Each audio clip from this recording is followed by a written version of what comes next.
Good evening and welcome to the Q&A session 19 from the chapter of oscillations.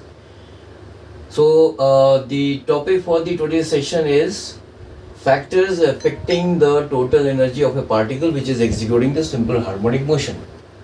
So this session is in continuation of the session number 5, in which we have derived the equation for the total energy of a particle executing simple harmonic motion.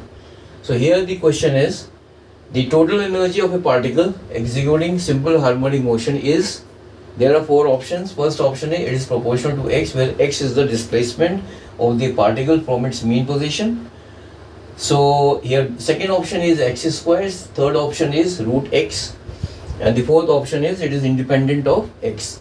So in the session number 5 we have derived the equation for the total energy of the particle, which was equal to was equal to 1 upon 2 m omega square a square.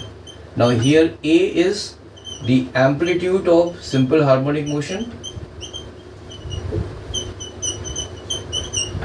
omega is the angular frequency, which is equal to 2 pi upon t, where t is the time period, and m is the mass of this particle.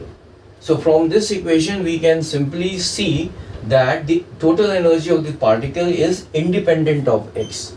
That is, the total energy is not depending on the displacement of this particle from its mean position.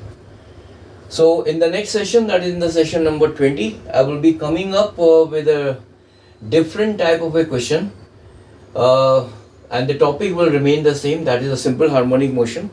And so till then, have a nice day. Bye.